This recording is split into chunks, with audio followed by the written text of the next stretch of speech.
Welcome to Unmasked.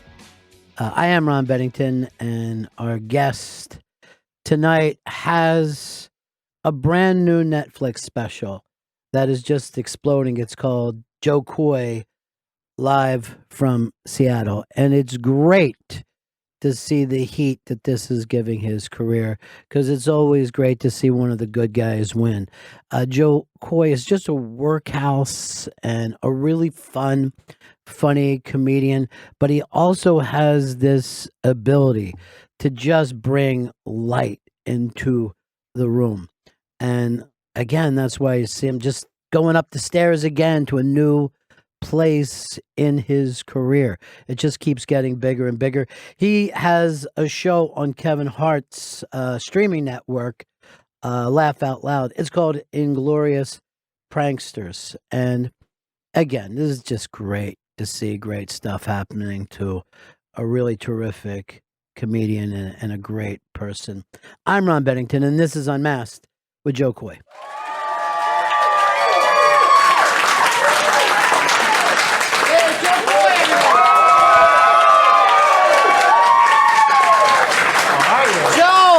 Yes. What a great time for you. All right, that's now that came right after we had I'm going to say 15-minute hug. 15-minute hug. Yes. Yeah, I'm a hugger. It all started from I shook someone's hand and it was way over clammy. Yes. And it just ruined my whole day, and I'm like, from now on I'm just going to hug. Right. But I enjoy hugging. It's better. It feels better when you hug somebody. This is just, I don't know. This was an uncomfortable amount of hugging, Joe. But we're different. We're friends, though. We were friends before all of this. But this went from hugging to mugging. After a while, yeah. It felt That's like true. an assault, and I went to HR. Yeah. But I placed my cheek on your cheek when I hugged. But I will tell you, this would seem like a hug was the way your audience reacted to you in that last special. That was insane. Thank you, man. Yeah. Thank you so much. What is that connection that you have?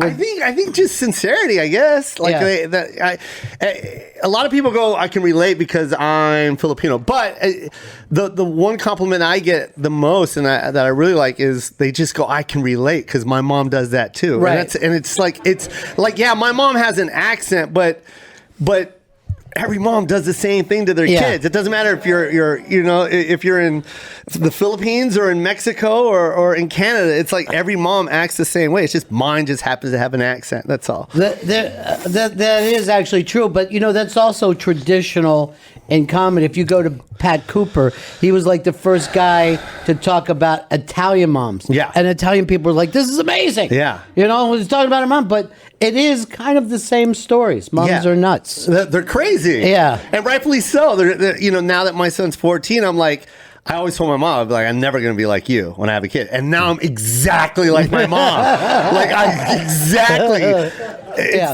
don't know what it is, man, but yeah, I'm acting just like my mom. Well, you brought up the my son. I'm sorry, I didn't mean to interrupt you, but my son, I flew him out here because I'm doing the Tonight Show tomorrow. Yeah, and I'm like, I flew him out, and of course he's acting just like I was when I was 14, like he doesn't care that I'm on the Tonight Show. Sure. It's like he wants to go shopping. He's like, I want to get these. I want to go to Babe, Dad. And I'm like, your dad's on the Tonight Show. Yeah. It's okay. I'll see it on TV. Like, he doesn't even care. But like when he got off the plane, because I came here early and I had to get a driver to drive, and I was acting just like my mom, texting him every 5 seconds, like make sure you take a picture of the driver just in case you get kidnapped. I could show everybody, look for this guy, he has my son. Like it was so, I was being ridiculous. No, but that's exactly what my mom would have been done. Like, make sure you write his name down. Ask for his last name and his birthday. But it is New York City. I mean, you are correct to say, who is this guy? Exactly. Yeah. Because we read the papers. Shit happens, kid. Quick. Yeah. Quick. Yeah. And I can't Liam Neeson him. No. I won't. No. Someone gets my son. They got my son. I'm not going to find him, man. I have no skills. I have no skills whatsoever. So do with him whatever you will. Exactly. I have no money and no skills. So enjoy this headache that you took from me. Yeah. But at 14, I remember I didn't even want people to think I had parents. You know what I mean? Like, of course. You just acted like, no, I don't. I live alone. Yeah. Yeah. I have a house to my. Yeah. I take care of it. Right. Exactly. But you have put him growing up in your act over the years. Yeah. Does he get? Does he get royalties? Yeah. Yeah. But the other kids ever bring up any of that stuff? It was so funny because Ting Ting was such a big joke. Like it just lit, like because my son called his penises Ting Ting, and I did the joke. And I didn't know it was going to explode the way it did, but it was like everywhere I went, it was like, if I had my son with me, he's like, oh my God, is this Ting Ting? I'm like, yeah, it was Ting Ting. Yeah. He's 14 now, and you're embarrassing him. Yeah. So, but yeah, this last special, man, all of his classmates have Netflix. Sure. So like that, it was nonstop, man. Right. It was all about Joe's dad, which was cool because before the Netflix dropped, it was like, oh, that's my dad. He's a comedian, but no one knew who I was at his school. And they all got like, his friends are like celebrity dads. So I was kind of like at the bottom of the totem pole. So like his best friend's dad is Mark Anthony. And it's like, oh yeah, you can't mess with that. Right. That's all of Spain. and then his best friend's Dominic, Purcell's son, Gus. So it's like I can't even compete with these guys. You know what I mean? And then I got the special, and now I'm like at the top of the totem pole. So it's like, Mark Anthony likes your special. I'm like, I know. But that is true of Netflix. Like specials used to kind of come and go. They would play. Everybody like, oh, I caught your special 2 weeks ago. But with Netflix, it kind of stays. Sits there. Yeah. And you're like, yeah, you know what? I'm going to go back and watch that again. Yeah, and they subliminally suggest it to you. Yeah. That's what I love the most. It's like you type in Jackie Chan. Hey, did you you ever watch Jo Koy? What? I don't do kung fu. Yeah. That's racist, Netflix. That is great. The subtle racism. The subtle subliminal. Yeah. What? Enter the Dragons, Bruce Lee. What's that got to do with Jo Koy? You like it. You like it. But that is an amazing change that's taken place, right? I love it. Yeah. And by the way, it shows when I had the meeting at Netflix before they pushed it. They go, you're gonna see a response like immediately, and we didn't think it would be that immediate, but it was overnight, man. It was crazy. From places I never thought it would reach, but it reached. And you mean even outside the United States? Netherlands, South Africa, New Zealand. It's nonstop. Well, it's going to make your touring a little more difficult. You're just going to be flying to the South Africa to do a one-nighter. I know. I finally get to do gigs that I've been dreaming about doing. Like, I can't wait to go and hit South Africa and tell jokes there. My comedy brought me there, Mom. She did not believe in me, man. Yeah. She did not. Yeah. She did not. And if anyone meets my mom, she'll be in Vegas, you'll know it's her because she's wearing a lot of gold. Mm-hmm. That's what old Filipino women do. Gold everything. Are we going bowling? Where's my gold?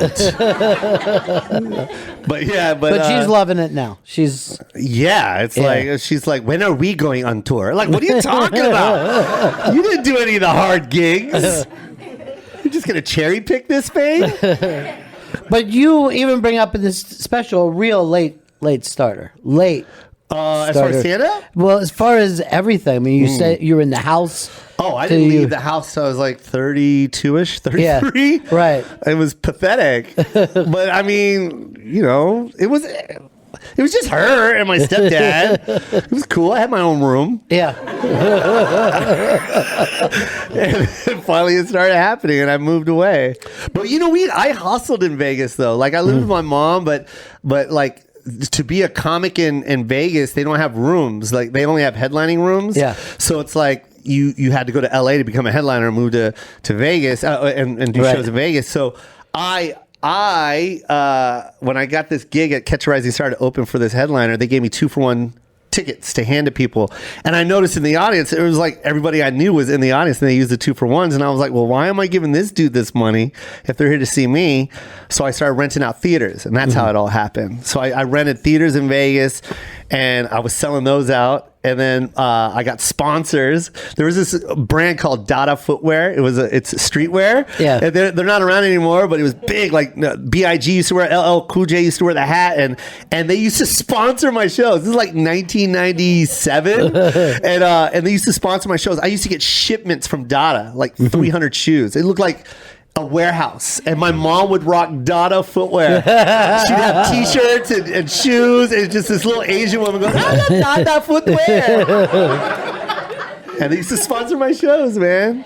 So right from the beginning, you're doing stand-up, but you also have to be a businessman. Right, yeah, more business than stand-up. Is that right? Stand-up was just fun. Yeah. But I did. That's why I wasn't scared to, produce this special. It was like, if you're going to wait for it, then it's never going to come. So that's always been my mentality. So but it's funny to look back at the flyers that I used to make. Like I used to make tickets and cut them at Kinko's. This is before like these kids got Photoshop now. And like I had to beg a guy to make a ticket for me on his computer, you know what I mean? Then I'd go to Kinko's and cut like 500 tickets myself and bring them to my work and sell it to everybody. I used to go to people's doorsteps the day of the show because I needed that $14, man.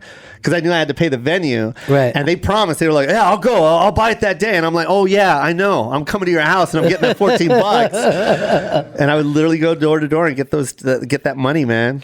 And then so you're walking out those places playing a theater when you're not a draw anywhere else in the country. Yeah, right? Anywhere. No one even knew who I was. Yeah. And then finally, because I was booking all these comics like JB Smooth and all these guys that were headlining, in LA, and they were like, dude, you need to move to LA, man. And I was like, all right, I'll do it. But I mean, my mom doesn't charge me rent. So, but I finally got the kahunas to do it, man. And I went out there and it happened. Yeah. But piece by piece. Too, right? Slow, man. Yeah. It was slow. I couldn't even get into the clubs. It was like starting over. Yeah. So, and then finally I got into the Laugh Factory, and then Jamie Masada, who owns it, got me in and got me in. He owns it. But but he was booking me every night. Every night I was performing. I was doing like 7 shows a week. And then finally I got Montreal, Tonight Show, and Tonight Show is what put me on the map. And that was like 16 years in already. 16, 17 years in. 16, 17 years before the Tonight Show. Anyone says, hey, kind of welcome to show business. Yeah. So we get it. Isn't that crazy? Yeah. And how I got the Tonight Show is I had to audition for the festival in Montreal. So I had to do all these auditions all over town. And then finally they gave me a spot on New Faces in Montreal. And I got to Montreal on this thing called New Faces. And then Ross and Bob. I always say Ross and Bob. They're the ones that were booking the Tonight Show that day. When I got off stage, they go, you're on the Tonight Show. Get ready. And I called my mom. I got the Tonight Show. Okay, well, make sure you buy milk when you come home. She didn't even care. She didn't care at all. Yeah. But the Tonight Show, and you were one of the few people that at that point in time that one show could matter for, because it used to be the Tonight Show, you did it, people thought, okay, great, we're going to give you a lot more stuff. And now it doesn't always work that way. They even said back then the same thing. They were like, it'll be good tape to hand to the clubs. Right. But I was like, no, man, this is the Tonight Show. And I was working at Nordstrom Rack at that time. And if you don't know what Nordstrom Rack is, it's not Nordstrom. And I was working at Nordstrom Rack, and I was cleaning yachts. And I had my son, you know what I mean? And I was like broke trying to tell jokes. And that Tonight Show was like, I got to kill it, man. And I got that standing O. That was the thing for you, right? The fact they jumped up. Yep. And Joaquin Phoenix was on that show, and this is when Joaquin was going through that crazy nutty phase. Yeah. And he was acting like he was sick, and he told Ross and Bob, he was like, he's cutting his segment, so he's only going to do one instead of two. He's only going to do one segment. So do you want to get some jokes ready for Jay to talk to you? Yeah. Because you're going to fill in that segment. So I'm all excited because I'm like, I'm going to sit the panel. Usually comics just stand at their mark and say goodnight. So they go, yeah, get ready for the panel. And Joaquin goes long. Not only does he go long, he goes into my segment. So now they're cutting my time. That's why my set was a little shorter. Right. And they came up to me and they were like, hey, look, Joaquin went really long and now we have to cut into your segment. Jay said, stand at your mark and he's going to run up to you and shake your hand and you guys are going to say goodnight. And then that's it. And I was so mad. And I just remember I was backstage and there was 2 security guards. I was bouncing up and down. They're like, you ready? I was like, I've been waiting for this my whole life, man. It was like Rocky. I was like, ooh, I'm going to kill it tonight. Eminem that shit. Oh, man. That's mom's spaghetti on my chest.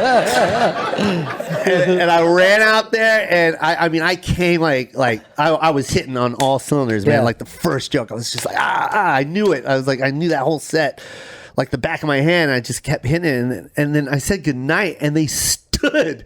Like, I remember it was like a chain reaction. It was just like these girls in the front row jumped up and it was just like everyone stood. It was like everywhere. And then I was waiting for Jay and I looked at the desk and he was like, get over here. So I ran to the desk and he asked me a question. Like, and then we went to break.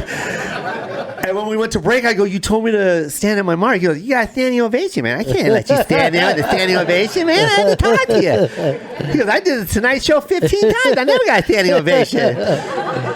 Yeah. That was always the great thing about Jay is that he got that feeling like when you don't come up in the ranks that way. And he was the same way. They weren't letting him do the Tonight Show when he first wanted to. Yeah. So he always got the fact of, let's see how this guy does. He's almost like a Monday Night Football announcer where he's played the game and now he's watching it. Yeah, you know? Exactly. Because he loves stand-up. He's Merle Olsen. Yeah. So he even looked shocked the night. Oh, hands down.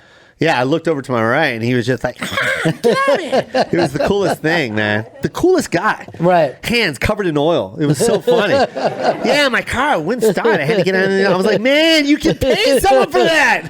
Yeah. He was the nicest guy, man. And he still works every Sunday. You know that? Yeah, you know, sure. Comedy Magic Club. Every Sunday, he gets up and performs. Yeah, and I think he gives the money to the club owner. He doesn't even take the money. Well, that's the thing about Jay is like I think he only did the Tonight Show. Yeah, that's it. So he could do the monologue, and then the rest of it was like a pain in the ass to him. You know what I mean? Like he wanted to go out, do jokes on TV. Yeah. And then somebody came in, they had a movie or something, and he was just like, okay. Whatever. That's nice. There's a lot of action. You can see his heart wasn't in that part of the show. Not at all. Oh, that's great, Bruce. Another Die Hard. So when you did that show and the people were jumping up, it feels like a fever dream. Like this is like a fantasy. Like you finally, your brain is finally snapped. Yeah. And you've fallen into your fantasy world. It literally happened overnight, man. After that Tonight Show, because I remember I was at Nordstrom Rack and my agent was like, "Hey, there's this guy that owns a cell company. It was called Amp Mobile at the time, and he actually owned Boost Mobile, and then he sold it and created Amp, and it was the first phone to actually live stream. So they had TV content. They just didn't have the back end to support it, so they went under. But he gave me the full on. I was the face of the company while it was in existence, man. I got free phones every month, man. I was in Radio Shack. It was great, dude. Yeah. I did commercials. I was like, and I quit. I literally, the minute I got that gig, I quit. I quit all my jobs. I never went back. I've never worked a 9 to 5 after that. After today, I don't even know why I said 9 to 5 because I only took part-time jobs. So I never worked a 10 to 3 ever again. But my mom was so mad. I remember she came because right when I had my son, and she bought me a car. She bought me an Acura TL, and she's like, Joseph, I can't keep doing this. Like, just get a job. You have a son now. You can't pay everything in jokes. Right. But I give you credit because when you're a comic, working 10 to 3 seems a lot longer, doesn't it? It's like an 18-hour day. Yeah, for I get in at 10. I'm like, when is lunch? Lunch is at 12? Why? I'm hungry now. Oh, my God. I had the worst jobs, man. Yeah. Borders books. Yeah. I had to go in at like 7 a.m. until like 9:30 and shelf books. Oh. The worst time to buy books is when I was working there because I would put books anywhere. I didn't look. all my thing was to get done with the racks. They had these book racks, and on each rack was about 200 or 300 books, and you had to shelve them. And you had to get like 3 of those racks done before the end of the day. Bro, I got it done before lunch. I had Star Wars books in the Bible section. I didn't care. I did not care. I'm hungry. I'm really also starting to notice anywhere that you ever worked doesn't exist anymore. I put them all under. Man. You're the kiss of death for anything you've ever done. That's what I said in my interview. Hire me, and I guarantee we'll all be out of jobs. But being a stand-up was the dream since you were a little kid. Yeah, man. 10. Yeah. 10. Who was it you saw that you're like? Well, like cliche, everyone says Richard. Like, but literally, my friend Leonard, his dad had all these Richard tapes, so that was my first cassette that I heard. Right. But when Delirious came out on HBO, oh man, it was over, bro. I was Eddie Murphy for like 8 years. Yeah, from 10 to 18, it was like it was nothing but Eddie Murphy for me. And and this is back in the day when you had VCRs, like and we couldn't even afford the blank tapes, so I would just take old tapes that I wasn't watching anymore, and you had to break the seal, you know what I mean, and put tape over it or something like that, and then you stick it in, and then you could record over it, and then you can also extend the time of the tape. Like if you want really good tape, you press SP for slow play, but if you want extended play, you can put 19 movies on that tape. But the dubbing was off, but I didn't care. So I'd have all stand up on like one tape, man. I had Richard Pryor, Whoopi Goldberg, Around the World. Oh my God, that was such a great one-man show. People forget. I mean, she exploded with that show. That special changed my life, man. When I saw her do characters, I was like, and the physicality that she had. She was brilliant. And then all she did was like to change characters. She would put a T-shirt on her head, and now she's a blonde girl. Or she put on like the beanie, and she was a Rastafarian. I was like, Whoopi is amazing. Like I watched that special so many times. It was like that, Live at the Met by Robin, and then of course Eddie Murphy, Delirious. I went to Raw. I went to it live, man. Really? Yeah, I was 15 and I bought tickets. This is when there was no computers. So I had to buy the tickets on a phone. Yeah. And then and I used my mom's credit card, and she thought I was going to a movie. And I bought 2 tickets, and she had to drive me to Seattle. She's like, "Where is this movie?" You said Eddie Murphy. She didn't know he was stand-up. Right. You said Eddie Murphy. I'm like, yeah, we're going to the concert. I have to stay in Seattle. Because we lived in Tacoma, and she had to stay there until that concert got out. Wow. That's hilarious. 15, me and my friend William, we were just sitting there like watching Eddie Murphy, man. It was the best. And your mom is just sitting out on the street. Driving around Seattle. On a rainy day. Just miserable. He's in there. So you knew early on like it's something you wanted to do. You're studying it, but you can't really tell people that when you're 15. I didn't tell anybody. Yeah. I didn't tell anyone until right when I moved to Vegas. That's when I started signing up. My sister was a singer already, so she was in this thing called oh my God, it was like something Star. They were copying Star Search, right? So it was a wordplay that sounded like Star Search. It was like searching for stars, you know what I mean? And it was the show that they were doing in Vegas, looking for like the next star that they could put in a casino. That was their bill, you know what I mean? And I went and saw my sister, and this comedian went up before her in the talent show, and she looked at me. She's like, "You can do that. You should do that." But I didn't tell her that I wanted to be a comic yet. Right. So I called. It was called Starmania. That's what it was called. It was called Starmania. And I called and I booked myself. And the name of the club, the bar that I had to go to that held the competition was on Eastern and Tropicana. But I was only 18, so I grew out my peach fuzz and I took my mom's mascara and I darkened it.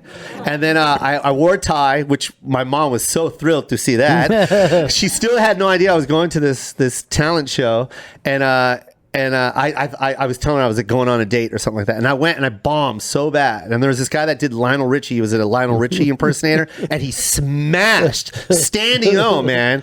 Rightfully so. He sounded just like Lionel. And then I went up and ate it. And that guy, the Lionel Richie guy, I wish I knew this guy's name because I literally wanted to quit. Like I was like, oh, I can't do this. But he goes, man, you got stage presence, bro. He goes, yeah, you were eating it, but you held that stage, man. You were good on that stage. I was like, but no one laughed. He goes, yeah, but you were good up there, man. You just stood up there. So if it wasn't for him, I think I would have quit, man. I was working at Going to the Game. It was a one of those sports blah blah blah sports stores, and I was a warehouse. I was a stock guy. Duh. Yeah. And then I remember when I wrote that set, I cut it in half. Because I had like 2 pages and I cut the second page in half and I go, this is way too much material. But I couldn't even get past my first sentence, man. I bombed so bad. You had never done stand-up, though. It's so insane to think, I've never done stand-up. Better go to Starmania and see if I'm the next big star. You know, it was so funny because I thought I was going to get signed that night. In my head, I was like, oh, they're going to sign me. I was crushing it in high school. I was the funniest kid. Yeah. And then I was like, oh, they're going to sign me right away. Man, that was the worst day of my life. Longest drive home. And I remember sitting in my bed, just laying there, looking up at the roof going, oh, man, I'm not going to be able to do stand-up, man. Well, it's devastating, too, because like you said, if you're the funny kid in your school, in your neighborhood, that's your identity. Yeah. And then you go on stage and say, this is me. And people go, no, you're not you. That's not you. Yeah, you're something else. Yeah. Just get me a size 9 in these Nikes. That's what you are. just keep bankrupting one business after another. That's your future. So you're devastated. Yeah. What's it take to get back on the horse, though? Well, I saw an interview, of course, Eddie Murphy, and he said that he bombed like 8 times before he got his first laugh. I remember seeing that interview. I forget what interview it was, but so I was like, all right, I'm a bomb. I got 8 shots at this. Yeah. So that's what I did. And you just kept getting up at open micers now. Oh, everywhere. Yeah. I would do any gig, man. And then I did this cafe. It was called Buzzy's Cafe, right next to the college, and UNLV. Yeah. And that's where I got my first like applause break. I tell this story all the time, but I got like someone clapped. But when you're on stage and you hear that for the first time, you think everyone was doing it. and I had it on video. I had my camera set up just like that. And I remember I couldn't wait to get home and plug it in and watch it. And I watched it and it was just one guy like this. And I was like, oh, okay. It like humbled me real quick. But then I was like, okay, cool. I got one guy to clap. Now let's try and get 2. Let's get 3. Let's get 4. And that has kind of been your career of just, like I said, just gutting it out one stage. Because a lot of people, at certain points, they just go, this is crazy, and they quit. But what kept you going? What made you just keep?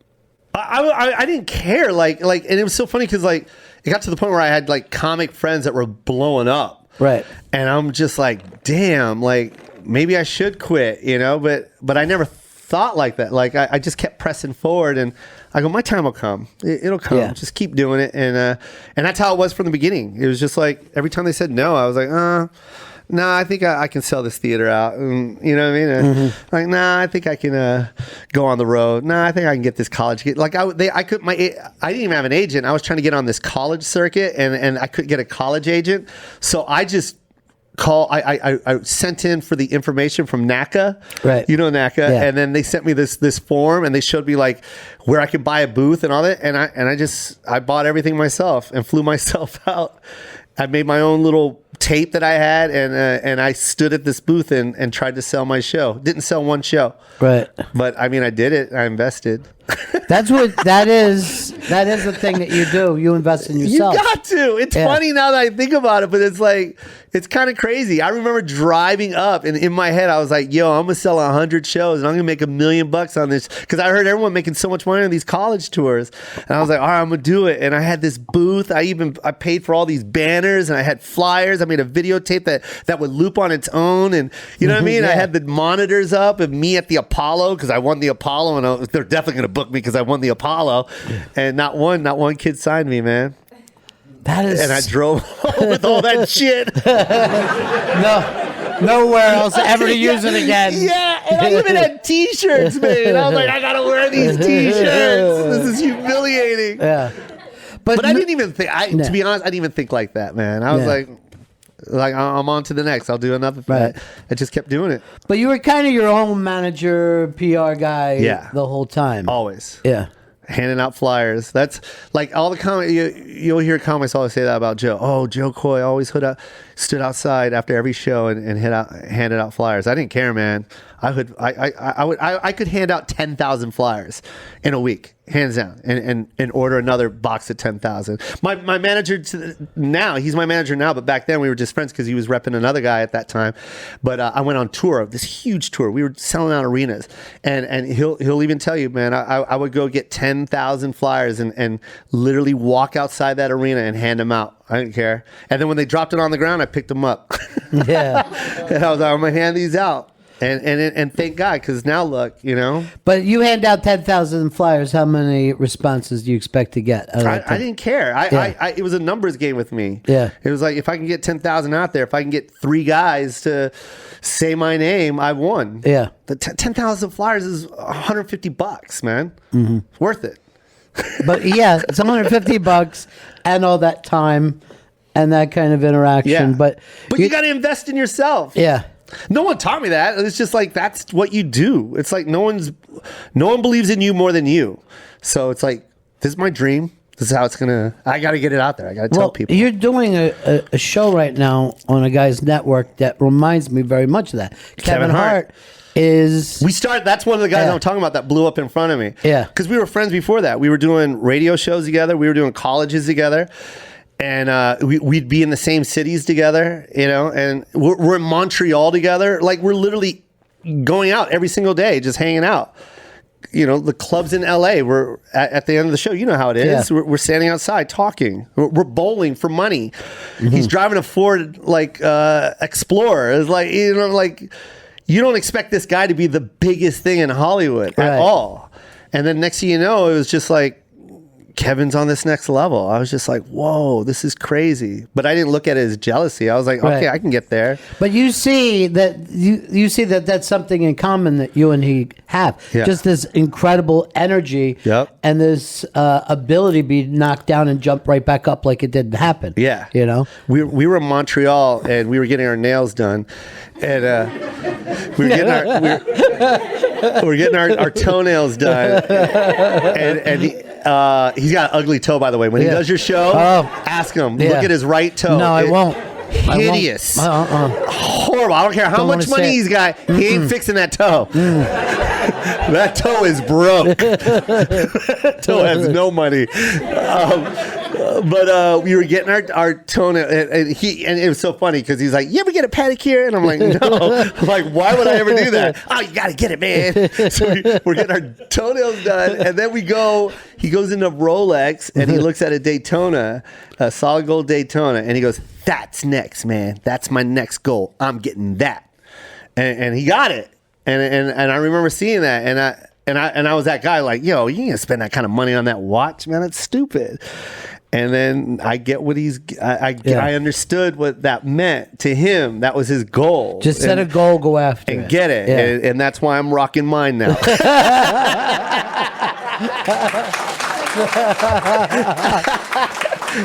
Now, later you'll listen to this and only be one person applauding. Yeah. And I'm going to go back to that. Thought that was so much better. Man, that was good. It's so true. I swear to God, the whole house clapped. One guy. It was just the one guy. Yeah. Well, people, when they ask me about Kevin, I'm like, he always reminds me of somebody, he would have been successful no matter what. If he would have went in the laundromat business, he'd have 50 of them because he does work like that. Yeah. He's a very talented guy, but the other side of it just doesn't stop. He started this network now. He doesn't need to be doing that. Dude, this is what I love about Kevin. Yeah. And this is what I pride myself. Here's me just giving myself a compliment. I'm sorry. But in this game, it's so hard because it's one dude. That's it, man. It's like I'm responsible for my destiny, and it tends you tend to be a little bit selfish. Right. But the bad thing is when you do that, then you're never going to get anywhere. Yeah. You know what I mean? when you get to the top and you don't have anybody with you, it's like what's success if you can't share it? You know what I mean? And how did you get there by yourself? You can't. You got to have a team, and you got to like share it. You got to explain to people how to get there. That's why I don't care telling people you need to get flyers. You need to shake hands and here, come on the road with me and hustle, man. I'll share my audience with you and just go out there and get them, win them over, because there's enough for everybody. Yeah, there's enough. So just like I take these guys on the tour and I'm like, what do you need, man? Like, here, we got 4,000 people that we're telling jokes to. Now, don't stand here in the green room at the end of the show talking to me about it. Go tell them who you are. You know what I mean? I did what I could for you. Now go out there and do it. Like, that's what I love about Kevin. It's the same thing. He got this network and he's like, Joe, here's a show. It's like, you know what I mean? Like, he gave me my show, and that's what you do. You share it. It's like, I can get this network, so can you. Here's an audience that I've gotten on my own, but I'm going to share it with you. And now you get yours.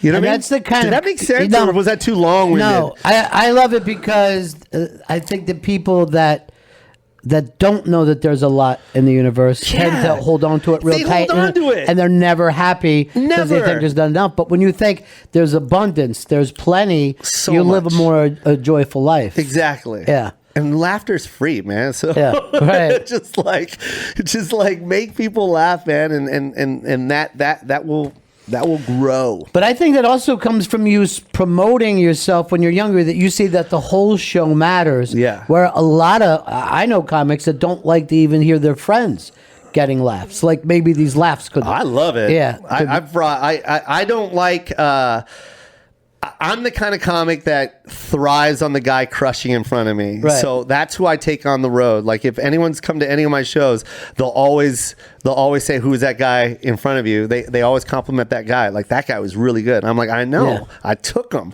I took him on the road, man. I want to be able to be challenged. I want to be able to follow some guy that's crushing in front of me. I want to be able to go, okay, I got to beat this. I got to make them forget who you are, right? Because they paid to see me. Yeah, well, I took Chris D'Elia on the road for a year and a half, man. Like, the minute I saw him, like, we were at the Ha Ha Cafe. My boy Jason Collins, he's a comic, and he took me to the Ha Ha Cafe, which is in LA, and I saw Chris. He was about 2 years in. He was just starting, and it was a room like maybe 10 people, and he was crushing. And I go, dude, you want to go on the road?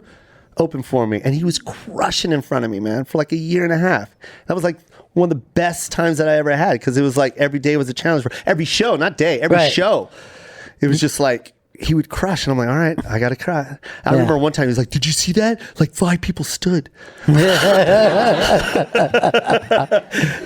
But this is another thing that a lot of the younger guys coming up now, they don't set out to crush or kill. They're in this quiet. Sometimes you'll see them leaning back, but your special is just this explosion after explosion. I remember even saying it, going, well, this thing has peaked pretty early. You know what I mean? Like, you can't be doing, this is like the ending bit, and we're 7 minutes in, and people are falling out. But you kept that going the whole time. But that is your intention, to destroy that place. Yeah.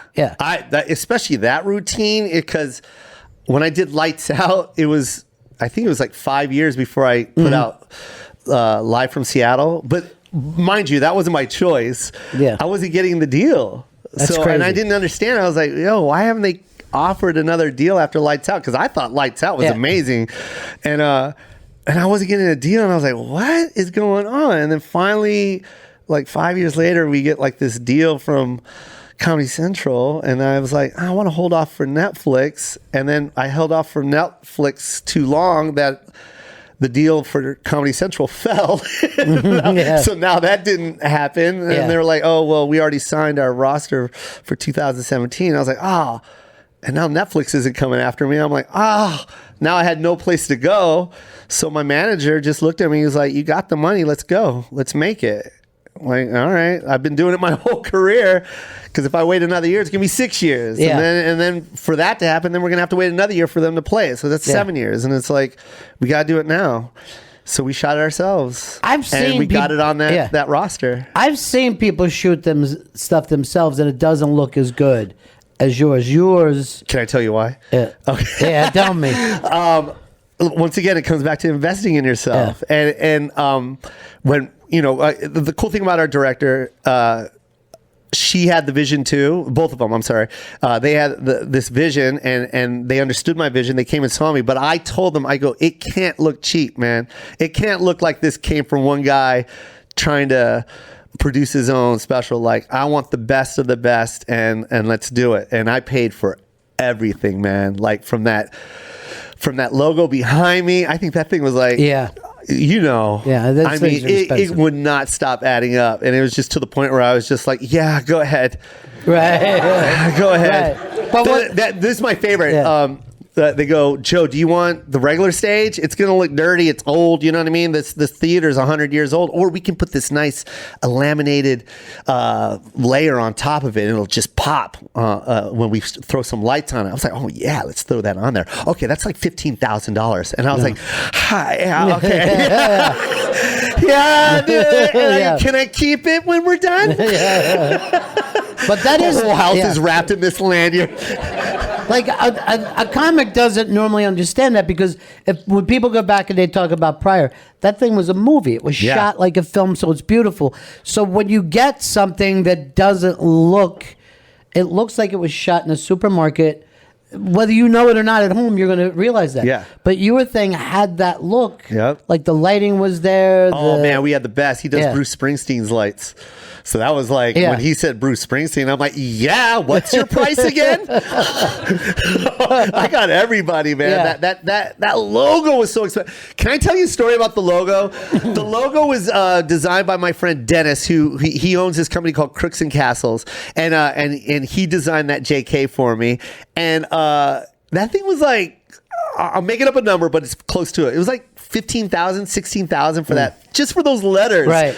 Probably 20,000. Let's say 20, because they had to ship it from LA to blah blah to Seattle. And then and at the end of the show, after the taping, they're breaking it down. Like, imagine you pay 20,000 for something, and they're just breaking it down, and they're gonna throw it in the trash in the alley, like literally, because they had to clean the theater out. So I told my sister and I told my manager, I go, just keep it. I'll put it in my backyard. So they packed it up. But you had to individually pack each piece, and it's made out of stainless steel and fiberglass, right? Each piece was like 15, 20 pounds. They wrapped it up in like this bubble wrap, and they had to put it in like big fragile wood like boxes, and they shipped it, and I had to hire a freight truck to drive it back. That was $4,000. So I had to pay $4,000 for it to come back. Then I had to get a storage unit that was like $200 a month, because it was that could hold that logo, and we did that for a year. So that's like another $2,400 just so I can see this guy come to my house and go, this thing's 16 feet tall, right? Like, you gotta get a permit to put this in your yard. It was just huge. Like, I was blocking people's views, and I was like, oh man, well then, you know what? Forget it. And we threw it away. It was the worst investment, but it was just like, that's what it was. Like being the producer of that special was huge, man. But I love the fact that you loved the audio on that, because that was my biggest thing. I said, I want the whole place lit up with microphones. Right. I want microphones, because it was 2 balconies. We went all the way to the top. Yeah. And they didn't have the topped mic at that point. And I was like, no, mic them, man. I want people at home to hear everybody laugh. Well, the people in the second balcony are still close to the stage. Man. So this is a fantastic old kind of theater that 100 years old. That theater had been through all kinds of performances. Yeah. So those kinds of places were even built before anybody was mic'd. Yeah. You would just walk up there and sing opera. Yeah. So you did such a great job of picking that theater, putting that special together. But I don't think people understand when you say you're going to do it yourself. It's not only your money, but you signing off and all these things, because you don't have other experts to do it. Yes. And not only was it, I produced it, but I had nowhere to sell it. So it was a complete risk. Yeah. So it was just like, okay, I'm going to shoot this, and then what do I do with it now? Put it on my website? Like, I could have just done this with I could have done that with my iPhone, but yeah, I had nowhere to sell it, man. But my manager, Joe, was like, oh, we're going to sell this, man. Like, we're going to get this. And Thanksgiving Day, they signed it. I got all choked up. Thanksgiving Day. So the pressure before that, it's the fact it was immense, right? Yeah. Look at me. Yeah. Yeah. Yeah. And then that comes through, and you know it. You know in your heart that this is a game changer. All right, now game. you're trying to just build me for more tears. No, I'm serious. Because people, I don't think they realize that you're smart enough, you've been around this business long enough to know that thing might not sell or sell to the wrong place. It wasn't going to sell. Yeah. It wasn't. They already said that 2017 roster was full. Yeah. And then Netflix had just made this deal where they're doing all the top comics specials. Right. You remember that announcement? Yes. And we're already full for 2017. So Joe, we can't get you on 2017, but we'll probably get you on 2018. But we'll come back out in 2017 to see you. And this is early 2016. I know I'm saying a lot of numbers, but I want you to see how long the process took to get. And that was like in February of 2016. And I was just like, God, like this sucks, man. So I shot it. We shot it in March or April. I can't remember when we shot. We shot in April, sold in November, and they stuck us on that 2000. They watched it and they were like, okay, we're going to put it on the 2017 roster. And they stuck me between Chappelle and Louis C.K. That's amazing, right? Yeah. And that's like you said, that's where you've always want to be in the show. I didn't want anything else. Yeah. I like when Comedy Central made the offer, I was like, I didn't want to go there. And it was so funny because even on the second one, I was like still talking about Netflix. I was like, I want to be on Netflix. I don't understand why we can't get on Netflix. And I was going to get on Netflix no matter what it took. Yeah. Cry. Seriously, I think it's great. And they're the best. They are the best company to work for. They are hands down. They believe in their product. Everything they purchase, they believe in and they support it. They don't shelve it. Yeah. You know what I mean? They don't just stick it on the back burner. Oh, we got content and we threw it over here. Try and find it yourself. Netflix really goes out and supports everything that they're on. Yeah. So if you watch a Jackie Chan movie, yes, I will be heavily suggested. But I know I've talked to a lot of people that have been in that position where their life, Tom Segura was, once he got on Netflix, his life changed and stayed that. That's why I brought that up, that you were smart enough in this to know on Thanksgiving Day, this isn't just like a good thing. You know it's a game changer. Yeah. But this is what always kills me about the business. Anytime, and you don't come out to the East Coast a lot, anytime you ever came and did my show, killed. Everybody knew that you were in the same category of the people that we're talking about. Oh, thank you. For a long time. Yeah. But to be able to prove that to the business, that's the tough thing. Yeah. And then you got to get on a platform like that. Right. And it's crazy because getting Netflix to come see me was another problem. It was like, we didn't understand. It was like, I'm selling out, like I was selling out 12 shows in a row. Like I was adding shows and this is without a TV show or anything. And it's like, here I am doing these big numbers, but no one's paying attention. And it's like I felt like, well, why aren't they seeing this? Like, well, no, they don't see it. They're in their office. You got to go in there and show them. So that's what they did. That's what I had to do. Or they get an idea in their head. They're like, oh yeah, he's big with like the Chelsea audience. Yeah. But that, but they don't see what's in the audience. Yes, you're like, I know funny people. No one comes in and says, oh, Jo Koy, not very good. You know what I mean? Like that has never happened. Mm-hmm. And yet it seems like sometimes you have to tell the suits over and over and over. Yeah. And then they believe. Then they believe once they have the numbers for it. Yeah. Let's talk about this show that you are doing for Kevin Hart's new network, Laugh Out Loud. And this is a show where awful people do awful things to their loved ones. Yes.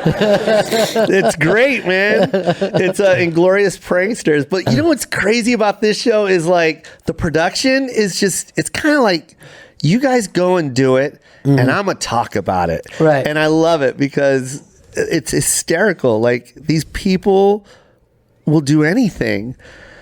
They don't care if I have to go to jail or I'll lose my mom because of this, but they do it. And it's funny, man. It was one of the easiest jobs I've ever done because I didn't have to physically go out and do this stuff. They just sent it in. I'm like, okay. And then you interview them, you talk to them.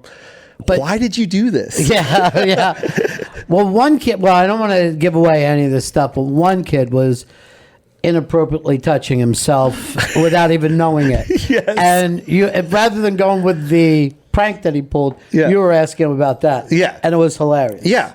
But it's just, I don't understand how people can just put that stuff out there. I mean, don't get me wrong. I'll watch it. Yeah. And I enjoy every minute of it. But it's just like, are you kidding me right now? Like, back in the day, it was just Jackass. It was just those guys. Yeah. It was just them. You know what I mean? And then now it's the whole world. Even my son's like, Dad, maybe if I did this, I'll get more YouTube followers. I'm like, Joe, just study. just study, man. Don't worry about this stuff. I don't want to fill up a pool with Cheerios in the living room. But the difference is, I think, is like around the time of Jackass, you still had to have a crew, a film crew. These guys can do this, edit it on their phone, cut it up, and then they send it to you. And you give it on a bigger platform. It's insane. Give it the platform. Yeah, it's nuts. Yeah. But you're right. When we first saw Jackass, everyone was like, well, that's a temporary thing. That's not. No. But that changed the game. Yeah. But even there was somebody who was explaining what they were doing, and the person got upset, and they go, well, this may be on a prank show. You know what I mean? It wasn't like the old candid camera where, like, relax, we have cameras everywhere. Yeah. This person will do something in public and then go, you don't understand, I'm doing this on my phone. Yeah. Maybe it'll go on a show. Maybe someone will watch. But for right now, let's do something stupid. Yeah. It's hilarious. It's hilarious, but that kind of thing has changed the internet has changed everything. Oh, yeah. Completely. And I wonder if people will ever even have to go through what you did where 15, 16 years I'm of so working happy at you stuff. asked that question. Yeah. Because they still do, man. Yeah. Like, I don't have to make physical flyers anymore. I still do. I still make flyers. Do you really? Oh, yeah, because people love tangible stuff, man. They like to touch it. They want to take a part of you home. You know what I mean? Yeah. So they love that when you have a card with your picture on it or you sign something. They love grabbing something like that. And it's got to be nice. Don't make something cheesy. Don't buy the cheapest material. Like, make it look like really like, yo, this must have cost $10 here. I'm going to put this on top of my drawer. I'm going to hang this in my cubicle. Wherever they put it, it's good for you. And so, I still do that. But yes, they still have to do it. You still have to spend the time. It's easier because now they have everything. I got Kinko's right here in my hands now. I got everything that I need is right here in my hands. You just have to use it. And they do have to work hard. You got to make that flyer. If you're going to be at this comedy club on a Tuesday night, put it out. Use all the tools that's given to you. Use your Facebook, use your IG, make a funny video, tell them where you're at. But to this day, they still don't do it, man. It's pretty crazy. Well, now I guess people send these things to you, you'll put them out there, and then it's up to them if they can take that creativity to the next level for sure as well. I don't understand how you don't understand that you can make that. I don't understand how they don't understand that. Right. Like, it's so easy. It's right there. But that's the part of show business. It's like a lot of people just want to do the show. I don't want to do the biz. So, but you've always loved the business side of show business as well. I literally, I will say this. I subliminally got it from my mom because she always put us in some type of talent show. My sister and myself, always. It was like the Filipino organization in Tacoma. She was like the head of that. The most annoying thing. Right. And it was like every Easter, any holiday was an event. And then all the Filipinos would gather at this place called Knights of Columbus. And they would rent out this hall from the Knights of Columbus. And we would have Filipino food and entertainment. And I don't know why we said entertainment, because it was just my sister and I. It'd be my sister singing, and then I would dance. And it was like, and my mom would sit there like, those are my kids. They're so talented. I was like, no, we're not. We're just hungry. This is where the food is.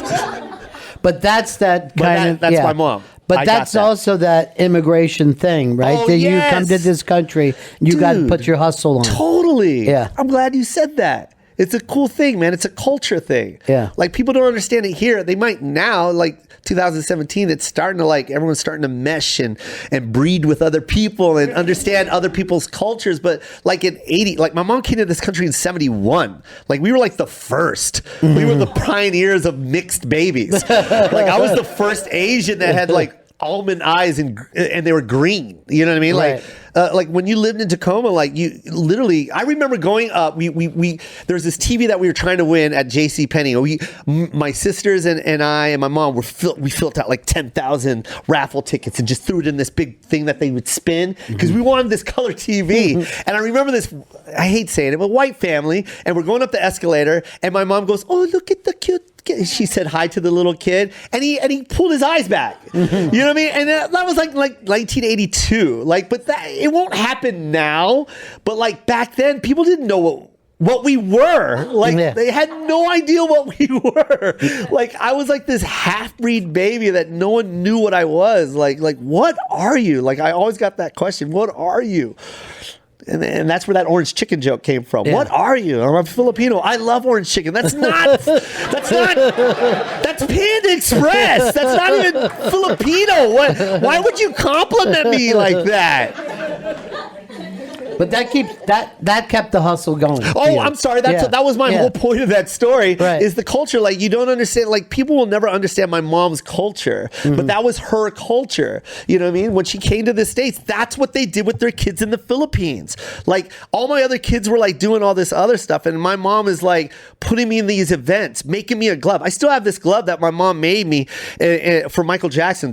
I would do this impersonation of Michael Jackson, and I had this glove that she made out of like these, I don't know what it was, like these balls on top of like these silver plates, and she sold it into she put like 1,000 of them by herself. I remember sitting on the couch, "You're going to win." I'm like, I'm 11. I want to play. But she didn't, you know what I mean? Like, her culture is like, I got to find talent in the family because that's going to feed the family. She didn't understand that we're in the States now, Mom. They got really good jobs here. You know what I mean? They got managers of shoe stores that make good money. In the Philippines, they don't got that. Isn't it always interesting, too, though, that no matter where people come from, the kids, they adapt with the American culture very quick. Yes. But it seemed like they always identified with the black culture more than the white culture. Why do you think that is? Out of all the Asians? Yeah. My best explanation would be is in Asia, the one place that got conquered by Spanish people were the Philippines. And for 300 years, it was Spanish culture. Spanish people got flavor. Yeah. You walk into you see a Puerto Rican, dark, black. He'll be black. And then you're like, "Are you, hey, bro?" And he was like, "Oh, no, I said, yeah." He's like, "Oh, you ain't black. You're Puerto Rican." But that's that flavor. And the Filipinos got that flavor, man. We got that Spanish flavor. I've always said that. I was like, that's why we can sing the way we do. Like the accent's not there. Like like they'll have a thick accent when they talk, but man, when they sing, man, they sound like a black group. Right. My sister could sing, man. 83, she was the baddest chick in Tacoma, man. She could sing like a black chick. Even my mom was like, "My God, you sound like Whitney Houston." Wow. All my sisters dated were black guys. It was the funniest thing, man. My sister's married to Andre right now, man. Dark, very dark. But it's like just like that. They just get it. You know what I mean? They get it. I almost feel like the cultures are the same too, man. Like the black people struggle. Like you guys say you're broke. No, Filipinos are broke. You know what I mean? Like they get it. Like the hustle that we have, the food that we eat. Like, you know what I mean?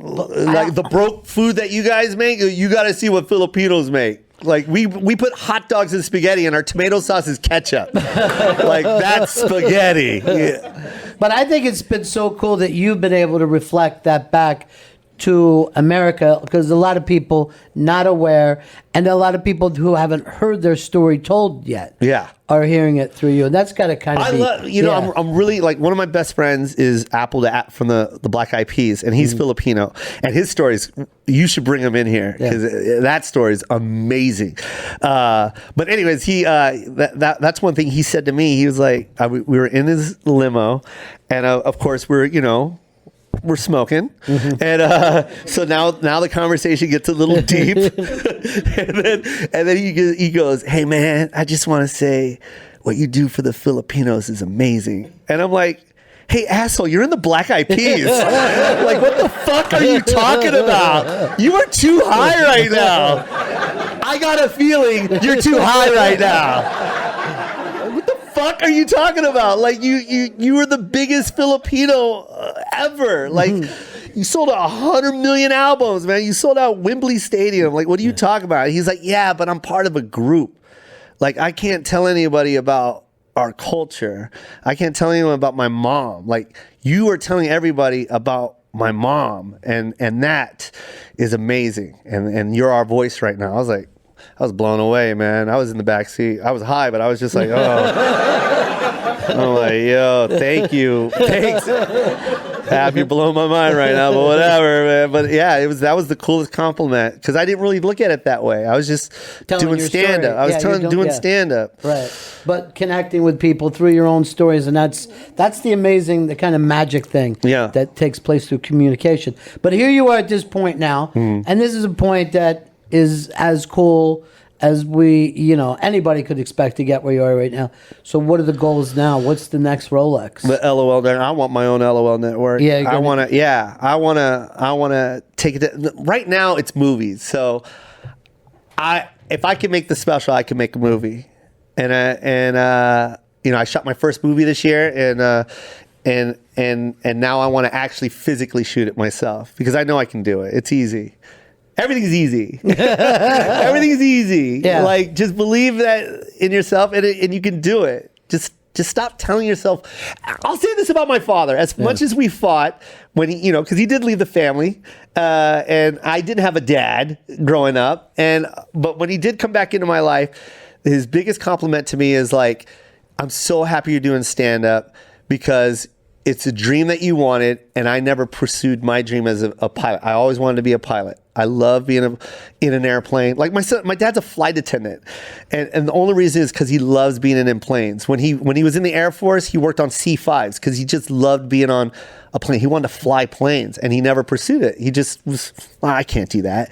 And he goes, so I'm walking in your footsteps, man, because you're chasing that dream. So that was a cool compliment from my dad. Man. Yeah, and it's like, yeah, you can do it, man. Don't wake up tomorrow going, I'll try it tomorrow. No, try today, man. There was this girl in Hawaii, and I hope she's listening right now, but she was at one of those salads, where they make fresh salads in front of you, and she starts crying. "Oh my God, Joe, you don't understand. I'm trying to be a comedian. I'm so scared and blah blah blah. But you're my blah blah blah. You're my hero, blah blah." And we took a picture, and I go, "Where are you trying to do stand-up?" I go, "Where do you go?" She goes, "Oh, I haven't gone up yet, but there's this open mic that they do at this one spot. I forgot the name of the spot." I go, "All right, cool." So we get to the room, and I tell my fiance, I was like, I think I want to just surprise her, because she said she was going to go and watch it. I go, I'm going to surprise her. So I drove there, and there she was sitting in this booth, and she didn't put her name on the list. And this just happened, by the way. This is like 3 weeks ago when I was in Maui, and I go, "Why didn't you put your name on the list?" She goes, "Oh no, it's okay. They said their lineup's full." I go, "But I'm here. like they'll do whatever I want. Like, are you kidding me? Like, I'm Jo Koy. Like, what?" And then she's like, no, it's okay. I go, look, because I understood. I understand. That's the scariest thing. It was in a bar. All the lights are on. Like, people are yelling out drinks at the bar, and it was they were cleaning the kitchen. It's a horrible environment for stand-up. And I go, I'll go up. You want me to go up? I'll go up. If I go up, you go up. And she goes, no, you're not going to go. I go, yeah, I'll go up. Like, go up anywhere. Like, I don't care if I bomb tonight. Like, I know I'm funny, but I'll go up because I want you to go up. So I put my name on the list, and then she put her name on the list. And I went up. And then I got off stage and she didn't go up. And I sat right next to her. I go, honey, I'm telling you right now, if you don't go up now, you're never going to go up. This was the day to go up right here.